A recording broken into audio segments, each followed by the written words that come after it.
Romanos capítulo 12, versículo 1 a 3. Portanto, irmãos, suplico-lhes que entreguem seu corpo a Deus por causa de tudo o que Ele fez por vocês, que seja um sacrifício vivo e santo, do tipo que Deus considera agradável. Essa é a verdadeira forma de adorá-lo. Não imitem o comportamento e os costumes deste mundo, mas deixem que Deus os transforme por meio de uma mudança em seu modo de pensar, a fim de que experimentem a boa, agradável e perfeita vontade de Deus para vocês. Com base na graça que recebi, dou a cada um de vocês a seguinte advertência: não se considerem melhores do que realmente são. Antes, sejam honestos em sua autoavaliação, medindo-se de acordo com a fé que Deus nos deu. Bom, eu quero então, nesta noite, amarrar tudo aquilo que ouvimos nas últimas 2 semanas e fechar esse nosso pensamento acerca sobre santidade. Esse texto que nós acabamos de ler é muito importante, eu gosto muito desse texto e ele é muito conhecido, Romanos 12. Com certeza você já ouviu ele por muitos e muitos momentos. Talvez em muitas mensagens você já ouviu, já leu, já se deparou com esse texto. Eu acho interessante porque ele começa dizendo que devemos entregar o nosso corpo a Deus por conta de tudo aquilo que Ele fez por nós. Aqui eu já entendo uma chave muito importante dentro de entregar a minha vida a Ele, e Ele fala: entreguem o seu corpo. Quando Ele fala entreguem o seu corpo, Ele está se referindo que até as nossas ações e atitudes físicas devem refletir aquilo que fomos chamados para ser. Se fomos chamados para sermos filhos, se fomos chamados para sermos aqueles que manifestam o reino, até as nossas ações e atitudes corporais devem manifestar esta verdade. É por isso que a palavra diz que o nosso corpo é templo do Espírito. E ele fala: por que vocês devem até cuidar do corpo? Por que vocês devem até que as suas ações manifestem Jesus? Ele fala: por conta daquilo que Ele fez por vocês. A primeira coisa é gratidão. Eu sei o que Ele fez por mim, eu sei de onde Ele me tirou, eu sei o que Ele me chamou para ser, e por isso, o mínimo que eu faço em gratidão é entregar não só meu corpo, mas meu espírito, minha alma e tudo que eu sou para Ele. É aquele momento onde Jesus fala: amarás o Senhor teu Deus de todo coração, de toda a sua alma, de toda a sua força e de todo o seu entendimento. O texto continua, fala que possamos ser um sacrifício vivo, do tipo que Deus considera agradável. Essa é a verdadeira forma de adorar. E aí ele diz: não imitem o comportamento e os costumes desse mundo, mas deixem que Deus transforme a sua mentalidade. Mudar a mentalidade é não cair num espírito de religiosidade. A religião, a palavra religião, apesar dela ter uma conotação bem maldosa nos dias de hoje, a palavra religião no seu sentido mais literal e mais puro, ela não é ruim. Religião no latim é religare, é se religar a Deus. O problema é que as pessoas colocaram a religião acima de Deus. A religião, que deveria ser um método de ligar o homem a Deus, passou a ser o ídolo. A religião nunca foi um fim, mas sempre foi um meio onde poderíamos nos religar. E aí, quando a religião ela se coloca acima do objetivo final, que é estar conectado a Deus, ela se torna então religiosidade. E quando caímos na religiosidade, não temos uma mudança de mente, fazemos simplesmente porque temos que fazer, fazemos simplesmente porque alguém mandou fazer. E quando eu leio Romanos 12, eu vejo nesta carta, Paulo instruindo os crentes de Roma, e eu vejo ele trazendo orientações: olha, a mente de vocês deve ser transformada para que vocês não caiam em uma religiosidade vazia, para que vocês não façam simplesmente porque alguém mandou, mas porque vocês façam porque vocês entendem qual é o papel de vocês, qual é a postura de vocês e quem Deus chamou vocês para serem. Sabe, E ele continua, e ele fala: não imitem o comportamento do mundo, não imitem o que está na moda, não imitem o que estão fazendo. Sabe por quê? Modas, ideologias passam. É muito engraçado, porque Paulo, em suas cartas, ele condena e ele luta ferozmente contra muitas coisas que aconteciam na época, e que quando você começa a comparar alguns ensinamentos e alguns escritos de Paulo, parece que esses escritos são tão atuais quanto o jornal de segunda-feira. Chega um momento em algumas das cartas de Paulo que ele fala: olha, eu estou pregando a vocês verdades da palavra de Deus e estou saindo como mentiroso. É o que acontece. Muitas vezes pregamos daqui de cima de um púlpito, de uma plataforma como essa, algo para a igreja, e pessoas maldosas começam a colocar nas redes sociais da vida, né? Como se estivéssemos pregando mentiras, como se estivéssemos pregando achismos. Sabe, uma onda de tentar manipular as pessoas, uma onda de tentar ludibriar as pessoas, sempre existiu. Paulo aqui ele combate algumas coisas, e hoje talvez combatemos as mesmas coisas ou outras coisas diferentes, mas a verdade é uma só. Sempre na história o inimigo se levantou, sempre na história as pessoas que não têm a ver com o povo de Deus tentaram de alguma forma passar um modo de viver para o povo de Deus que não deveria ser o nosso. E aí Paulo ele fala o seguinte: olha, não se amoldem ao que as ideologias por aí estão falando, porque ideologias nascem e morrem, nascem e morrem. Não se amoldem aos padrões que o mundo oferece para você, não se amoldem aos padrões que as pessoas estão falando, porque modas vêm e vão. Ele fala: se amolde aos princípios do reino, tenha sua mente transformada e renovada por Jesus, porque se modas, ideologias e achismos passam, princípios e valores são imutáveis, nunca mudam.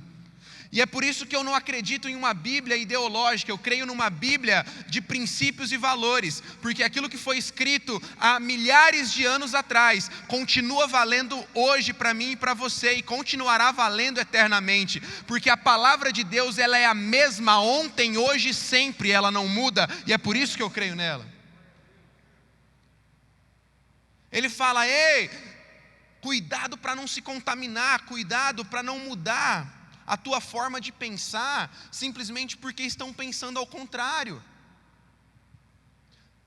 Aqui no Alive Livre, por exemplo, o perfil da nossa galera é um perfil de uma galera que está, 90% de nós aqui, estamos vivendo em ambientes universitários. Você está provavelmente numa faculdade, ou numa pós, ou num ambiente de início de carreira, início da tua vida profissional, descobrindo sonhos, muitos aqui já ficando noivos, tentando começar um relacionamento, construir uma família. Estamos naquela fase decisiva. Muitos falam que a fase decisiva é dos 20 aos 30, né? Dos 20 aos 30 é a fase decisiva da vida de uma pessoa. Tudo muda na sua vida dos 20 aos 30, é ou não é? Você tira a carta, você precisa saber o que você vai fazer da tua vida. Dos 20 aos 30, provavelmente você escolherá com quem você vai casar, com quem você vai passar a tua vida toda, o que você vai passar a tua vida toda fazendo. É uma idade decisiva. E tem um fenômeno que eu vejo por aí, que é da galera, vai para a faculdade, entra, por exemplo, no mercado de trabalho, e o camarada era cristão, era o famoso crente, sabe? E se declarava: não, eu sou cristão. Eu creio nos princípios, eu creio nos valores, eu creio nas escrituras.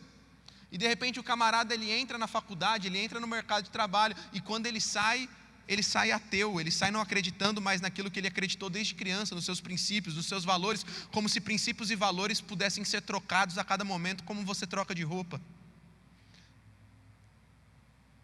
E eu lembro no Descende, quando um dos pastores, um homem de Deus, citou que é muito incrível, porque nós vemos, por exemplo, algumas religiões, como a religião muçulmana, que é uma das religiões que mais crescem no mundo, mas crescem porque os seus jovens entram nas suas faculdades muçulmanos e saem de lá mais muçulmanos.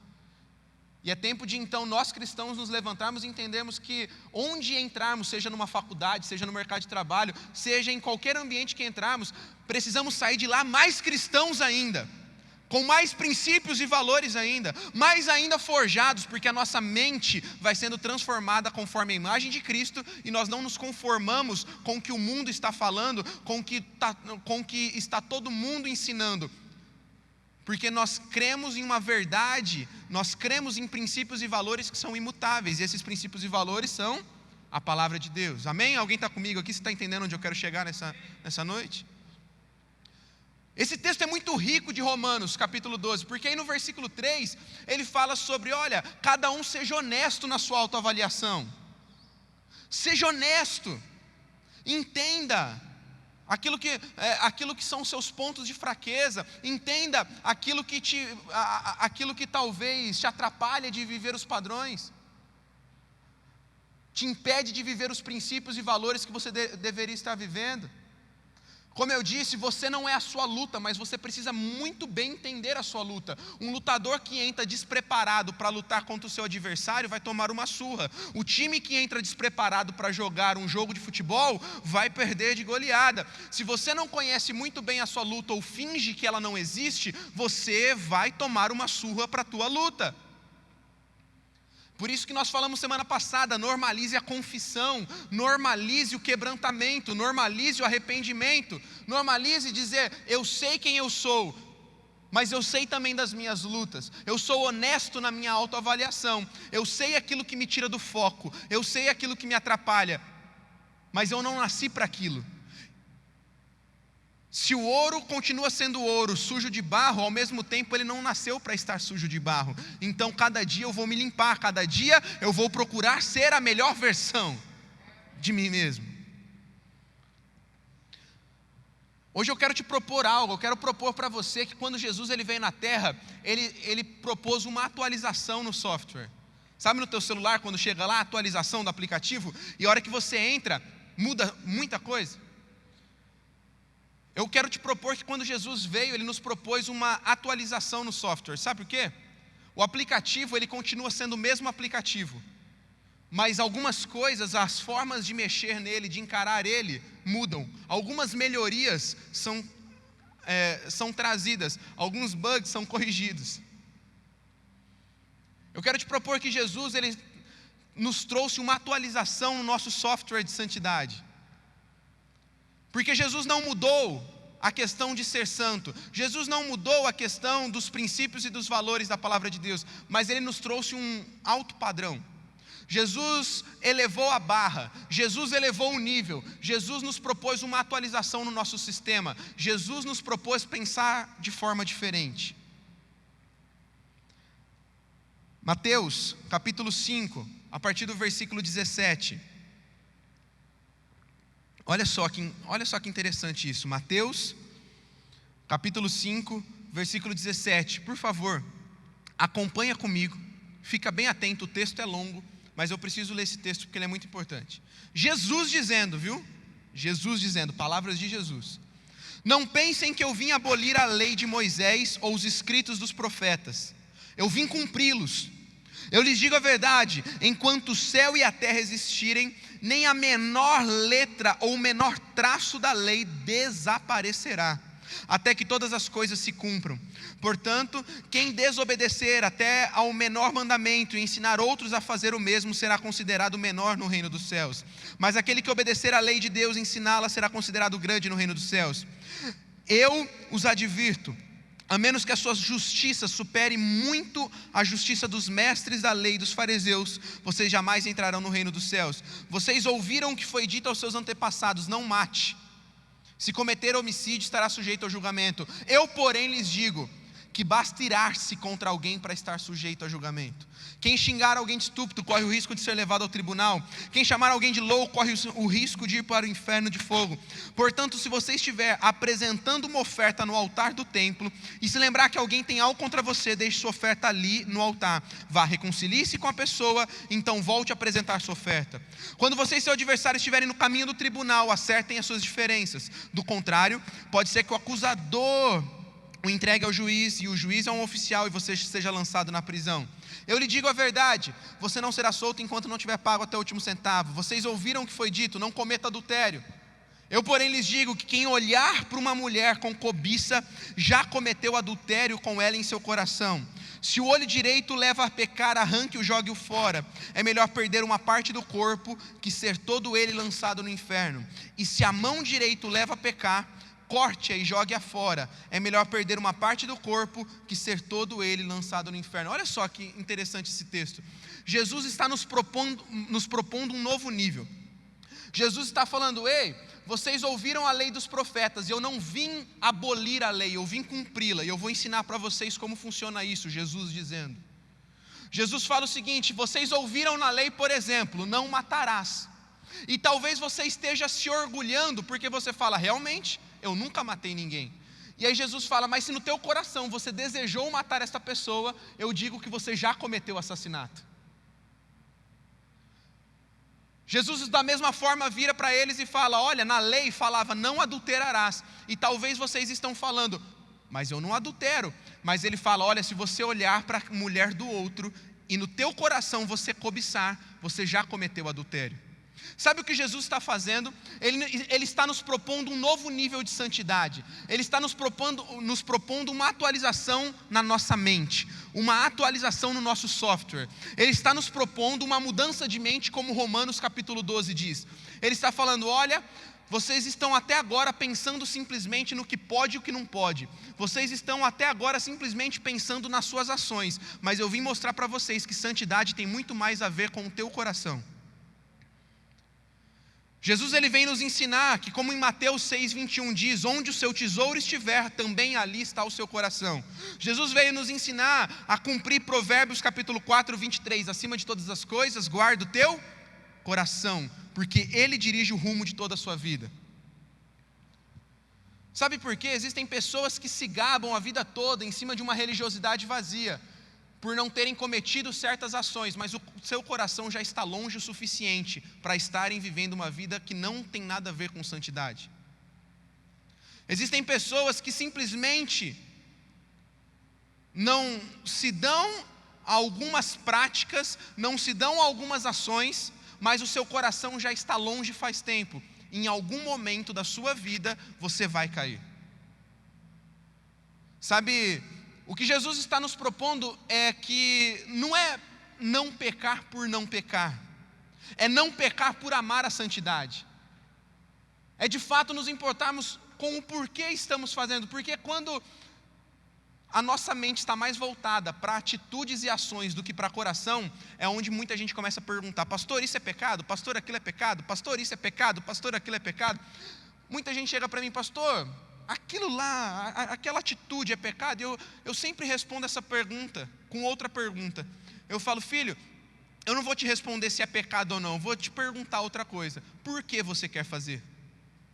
Porque o porquê você quer as coisas, o motivo que você quer as coisas, o que está no teu coração, revela mais acerca do teu caráter, do que simplesmente a ação, se você vai fazer ou não.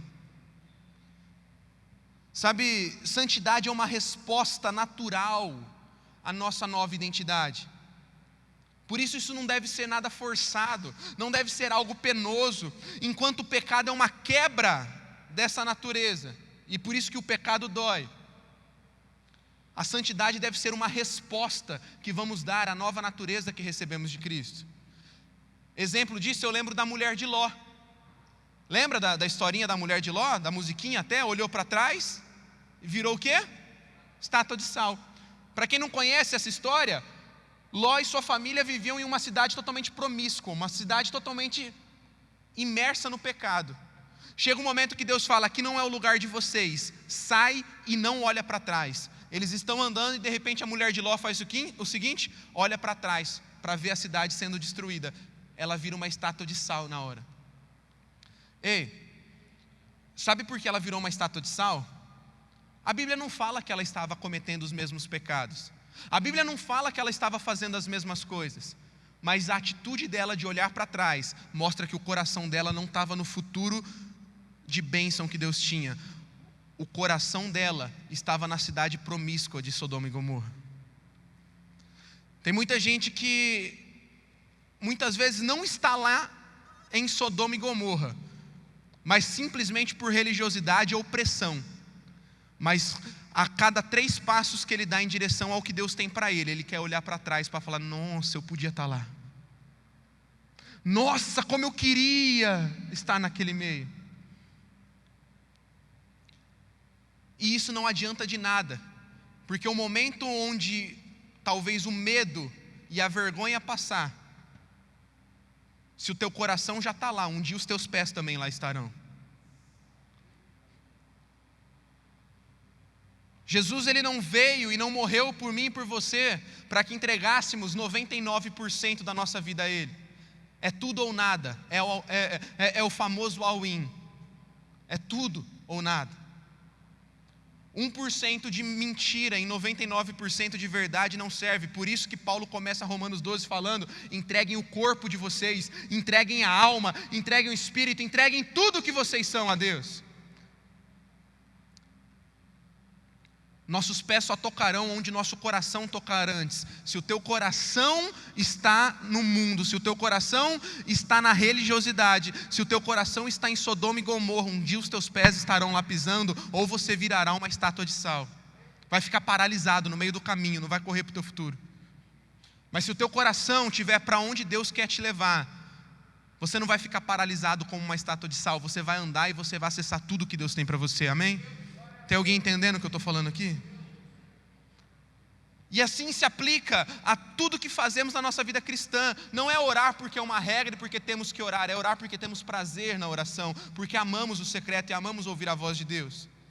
Agora existem umas chaves que podemos entender para alcançar essa atualização de software, e é o que eu já quero encerrar o nosso pensamento nessa noite.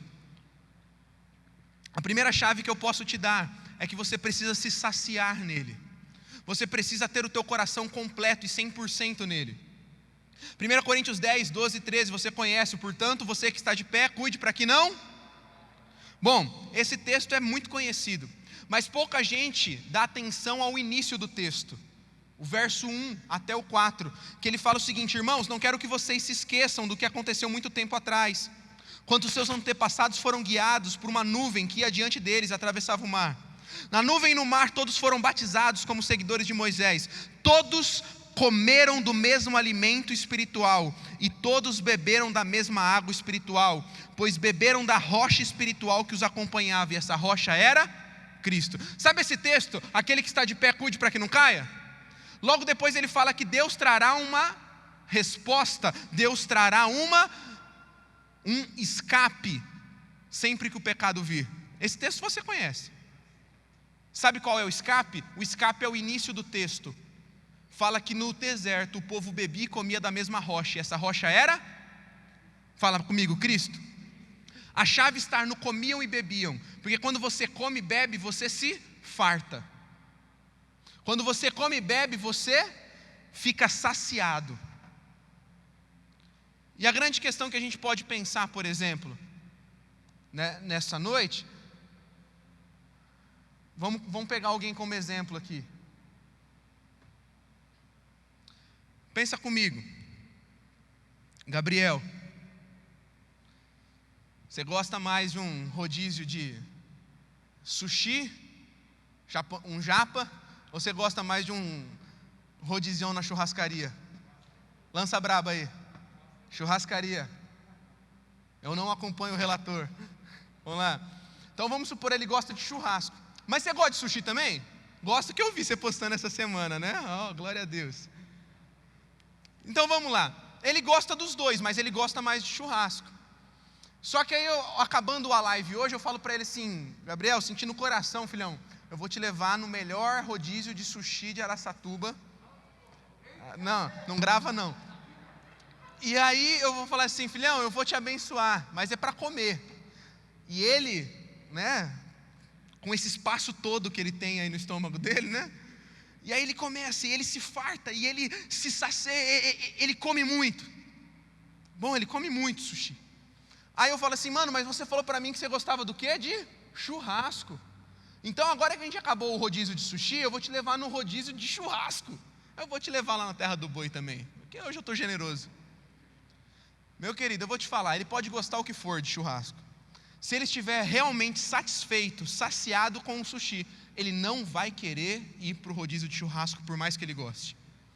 O segredo de 1 Coríntios, capítulo 13, que fala do escape, está em 1 Coríntios, capítulo 10, versículo 4, quando ele fala da bebida e da comida espiritual, que é a rocha, que é Cristo. Se nos saciamos da rocha, que é Cristo, podem nos oferecer qualquer rodízio do pecado, a gente vai falar, não, obrigado, eu estou cheio. Eu estou cheio de algo que é maior, eu estou cheio de algo que é mais especial, eu estou saciado com algo que já matou a minha vontade. O que é isso? É Cristo na minha vida, é a presença dele na minha vida.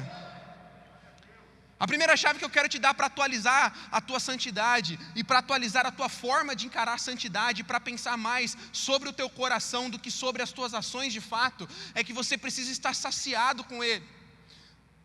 Só quem mergulha em um relacionamento com Deus sabe o que é viver isso, sabe o que é estar cheio, estar saciado. Sabe, uma segunda dica que eu posso te dar é que você precisa deixar logo o teu passado para trás e ter uma visão de futuro.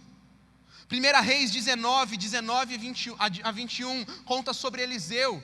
Quando Eliseu recebe o chamado dele, e aí você canta isso, decore salteado, você canta muito bem, você com certeza tem essa música na tua playlist. Sabe o que Eliseu faz? Ele queimou as carroças dele. Sabe por que Eliseu queimou as carroças dele quando ele recebe o chamado de Deus para a vida dele? Ele queima as carroças para não ter saudade do que ele vivia. Marcos, capítulo 1, versículo 16, fala sobre André, Simão, pescando à beira do mar da Galileia. E aí a música continua, porque não apenas Eliseu queima as carroças, mas os discípulos afundam seus barcos no cais. Olha agora tudo fazendo sentido para você da música. Eles afundam seus barcos, sabe por quê? Para que eles não tivessem para onde voltar, a partir do momento que Jesus os chama para uma nova vida. É como em João capítulo 6, versículo 66 a 68, que diz, nesse momento muitos dos discípulos afastaram e abandonaram Jesus. Então Jesus se volta para os 12, aqueles mais próximos, e pergunta, e vocês? Também vão embora? Simão Pedro responde então, Senhor, para quem iremos, se só o Senhor tem as palavras de vida eterna? Aquele que não tem uma visão de futuro, certamente vai voltar para o seu passado. Quando os discípulos falam, Jesus, nós não temos para onde ir, é porque eles não tinham para onde ir. Tem muita gente que ainda se apega e ainda olha para trás como a mulher de Ló, ainda tem o coração lá atrás, porque não afundou os barcos, não queimou as carroças, e segue vivendo a vida, uma vida dupla, uma vida paralela. E é um momento que você desanima, você fala, pô, eu tenho para onde voltar. Ei, não tenha para onde voltar, só ande reto em direção a Jesus, ao que Ele te chamou para ser, ao que Ele te chamou para fazer. O pessoal do louvor pode vir já, que eu estou acabando. Eu quero te dar uma última dica. Faça uma aliança com Deus. Faça uma aliança com Deus. Jó 31, de 1 a 2. Fiz um acordo com os meus olhos, de não olhar com cobiça para as moças. Pois qual é a porção que o homem recebe de Deus lá de cima? Pois qual é a herança do Todo-Poderoso que habita nas alturas? Cara, eu sou apaixonado por esse texto de Jó. Nós homens conhecemos o nosso ponto fraco. Nós homens conhecemos o que certamente é a luta de 99,9% de todo homem. Os olhos. E Jó vira assim e fala assim, olha, eu fiz uma aliança. Fala comigo, aliança. Cara, ele fala, eu fiz uma aliança. Cara, talvez hoje muitas pessoas não entendam o significado de aliança. Já foi muito mais forte. Hoje o significado de aliança está um pouquinho deturpado. Muita gente não acredita mais nisso. Sabe por que a aliança de um casamento, de um matrimônio é simbolizada por um anel? Sabe por que a aliança de um casamento é simbolizada através de um anel que é uma circunferência como essa? É porque ele não tem emenda, ele não tem começo e ele não tem fim, não tem como terminar. Jó ele fala o seguinte, ei, eu fiz uma aliança com os meus olhos diante de Deus, para não olhar com cobiça para nenhuma moça que não fosse a minha mulher. Uau! Eu fiz uma aliança. Ele não simplesmente falou: olha, eu vou tentar, olha, eu vou começar a dar uma vigiada aqui. Não, ele fala: eu fiz uma aliança. Isso é muito sério. Num casamento, com certeza você já foi a muitos casamentos. Antes de selarmos a aliança através desse símbolo, através desse anel, o que vem antes da aliança? Fala comigo: os votos. E certamente você já ouviu votos muito, muito, muito bonitos, votos lindos, votos maravilhosos. E é nos votos aquele momento que o pessoal fala: olha, na saúde ou na doença, na riqueza e na pobreza, nos dias bons e nos dias maus. E aí ele fala: eu vou ser fiel até que a morte nos separe. E a obrigação do casal que fez um voto diante de Deus, agora então, selado esses votos com uma aliança, é cumprir essa aliança, porque uma aliança não tem começo, não tem fim, uma aliança não pode ter fim. Quando Jesus atualiza o nosso software, quando Jesus nos propõe uma atualização no nosso pensamento, e pensar mais o que o nosso coração está fazendo do que o que as nossas ações estão fazendo, porque certamente se o nosso coração for bom, as nossas ações serão boas.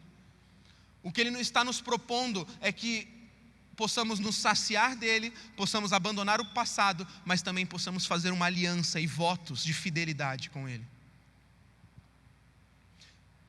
Essa mensagem de hoje, ela amarra muito bem o que ouvimos nas últimas semanas. Hoje Jesus nos chama, mais uma vez, para cumprirmos votos de fidelidade para com Ele. Hoje Jesus nos chama mais uma vez para estabelecermos alianças diante do santo nome dEle. Hoje Jesus nos chama mais uma vez para falar: Jesus, eu não deixo de pecar por uma regra ou porque a igreja manda. Eu deixo de pecar porque eu te amo. Eu deixo de pecar porque o meu coração não está lá, o meu coração está no Senhor. E onde o meu coração está, meus pés também estarão. Meu coração não estará em Sodoma e Gomorra, e eu não vou ficar como uma estátua de sal parada no meio do caminho. Meu coração está no Senhor, por isso meus pés estarão contigo, onde o Senhor quiser que eu esteja. Que seja essa a sua oração nessa noite. Fique de pé no seu lugar. Eu quero te dar a oportunidade. Nós estamos acabando já nosso tempo aqui. Nós até passamos um pouquinho hoje. Passamos um pouquinho do horário, mas não tem problema não.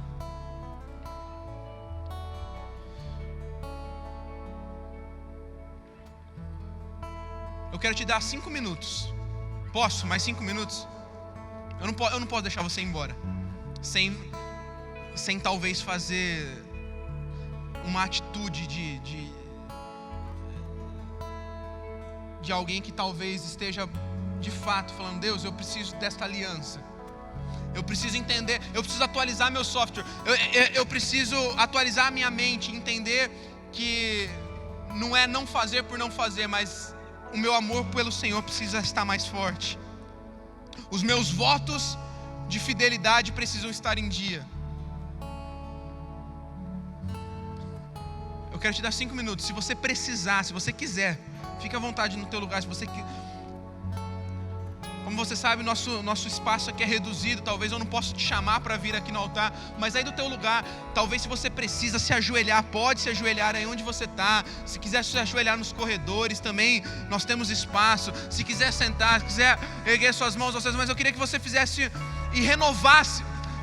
Sabe, no casamento, eu vejo muitas vezes renovação de votos. Quem aqui já assistiu uma renovação de votos? Eu acho muito bonito. Às vezes o casal faz 10, 15, 20, 25 anos e eles fazem renovação de votos. Eles relembram novamente tudo aquilo que eles fizeram no altar há anos atrás. Eu acho isso muito lindo, eu gosto muito disso. Talvez hoje é um bom dia para você fazer uma renovação de seus votos com Deus. Fala: Deus, hoje eu estou aqui diante do teu altar, que não é altar de homens, mas é o teu altar, para renovar os meus votos de fidelidade ao Senhor. Para dizer: Senhor, no dia bom e no dia mau eu estarei contigo. Senhor, no dia bom e no dia mau os meus olhos são teus. Eu tenho uma aliança com os meus olhos. Eu tenho uma aliança com os meus olhos, e eu não vou quebrar essa aliança com a pornografia. Eu não vou quebrar essa aliança com a fornicação, com o adultério. Eu não vou quebrar essa aliança com a mentira, com o engano. Eu não vou quebrar essa aliança. Na alegria, na tristeza, na saúde ou na doença, no dia bom ou dia mau, independente do final, não te deixarei, contigo estarei. Na alegria, na tristeza, e na saúde ou na doença,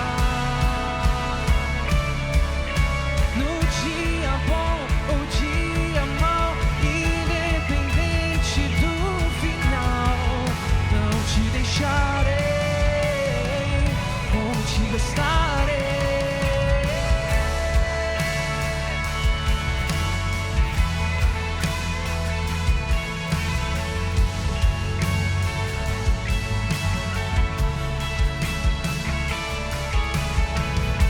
E eu te amo e vou gritar pro mundo inteiro ouvir. Te amo, te amo, te amo. Eu te amo e vou gritar pro mundo inteiro ouvir. Te amo, te amo. Eu te amo e vou gritar pro mundo inteiro ouvir. Te amo, te amo.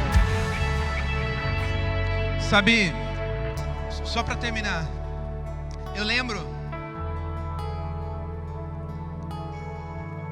que há 1 ano e meio atrás, no dia do meu casamento, nos votos que eu fiz para minha esposa, eu falava para ela: Bia, eu não prometo ser um marido perfeito, mas eu prometo me esforçar todos os dias para ser a minha melhor versão, e para que em Deus eu possa alcançar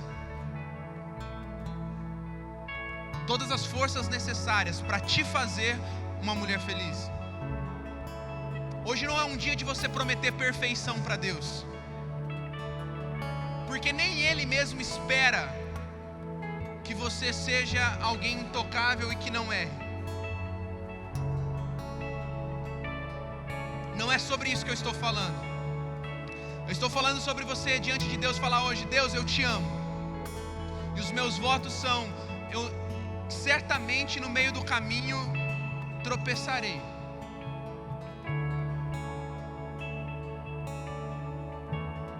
mas Jesus, eu prometo buscar todos os dias no Senhor, que eu possa ser a minha melhor versão, e junto contigo e com a tua noiva, com a tua igreja, buscar todas as ferramentas e todo o auxílio necessário para que eu possa vencer as minhas lutas e para que eu possa agradar o teu coração,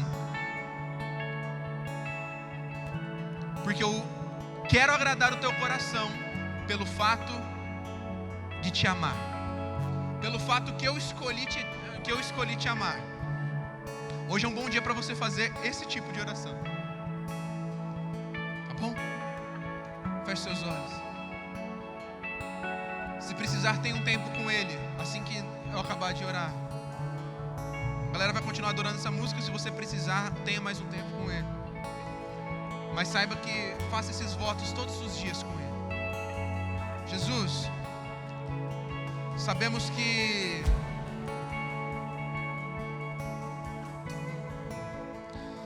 Sabemos que talvez hoje seja um bom dia para relembrarmos votos que fizemos contigo um dia. Te amamos, Jesus. Nós te amamos e queremos gritar para que o mundo todo ouça do nosso amor por ti. Nós te amamos, nós te amamos, nós te amamos.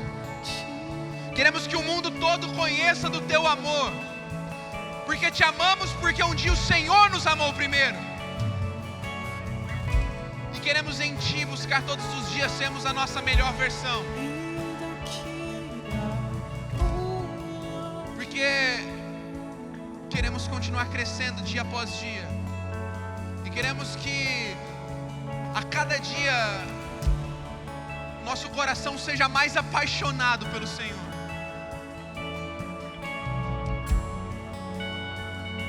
Porque modismos e ideologias podem vir e podem passar, mas os princípios imutáveis da tua palavra não mudam. O teu amor por nós muito menos. E não queremos que o nosso amor e a nossa paixão pelo Senhor mude. Te amamos, te amamos. Te amamos, Jesus. Muito obrigado por esse tempo. Muito obrigado por essa noite. Muito obrigado por tudo que o Senhor fez e por tudo que o Senhor vai fazer. Que os teus filhos tenham uma noite e uma semana abençoada, e que possamos viver tudo o que o Senhor tem para nós. Em teu nome te oramos e te agradecemos. Amém e amém. Tamo junto. Deus abençoe, galera.